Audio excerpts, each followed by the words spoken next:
Taigi sveikinuosi su jumis jau ketvirtojo modulio nacionalinis saugumas temoje, kuri vadinasi nacionalinio saugumo sektoriai.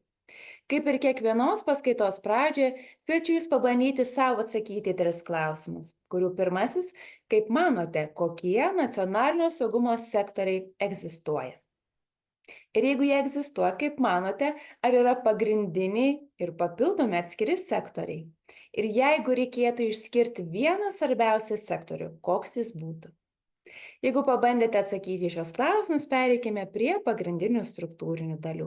Taigi šios temos tikslas, kaip jau galėjote suprasti, susipažinti su skirtingais nacionalinio saugumo sektoriais, gebėti juos atskirti ir apibūdinti kiekvieną iš jų. Tam, jog pasiektume šios temos tikslą, kaip visuomet išsikeliame klausimus. Ir šį kartą jie vėlgi yra trys. Pirmasis yra Barry Buzan vaidmuo. Tai yra Kopenhagos studijų mokyklos atstovo vaidmuo, kuris pasiūlė išskirti vieną saugumo sektorių į keletą. Sužinosite į kokius. Antrasis klausimas – pagrindiniai nacionalinio saugumo sektoriai, jų iš viso bus 5. Ir trečiasis klausimas – papildomi arba atskiri nacionalinio saugumo sektoriai, tarp kurių ir kibernetinis, informacinis, biologinis ir dar sužinosite koks. Kuomet atsakysime į temos klausimus, kaip visuomet priminsiu, kas yra būtina. O būtina, jūs žinote, jog susipažinti su visa pateikta medžiaga ir nepamiršti atlikti savitikros užduotį.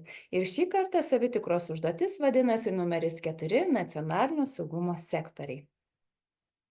Kaip visuomet noriu priminti, kas yra svarbu. O svarbu yra tai, jog jūs galite diskutuoti ir užduoti klausimus savo kolegoms, lygiai taip pat diskutuoti ir užduoti klausimus man bendrojo diskusijų skiltyje, kuri vadinasi klausimai, atsakymai ir diskusijos. Žinoma, nepamirškite, man yra labai svarbus jūsų grįžtamasis ryšys ir kaip ir kiekvienos paskaitos pabaigoje, taip ir šios kviečiu jūs atsakyti į klausimus. Ką naujo sužinojote, galbūt nežinojote apie tuos nacionalinio saugumo sektorius. Kas buvo sudėtinga, kas buvo lengva šioje temoje, kaip papildytumėte šią temą. Galbūt išskirtumėte dar kažkokį jūsų manimų labai svarbų nacionalinio saugumo sektorių šiandieninėme geopolitinėme kontekste. Kuomet jau gausiu iš jūsų atgalinį ryšį, būsiu tikrai labai dėkinga.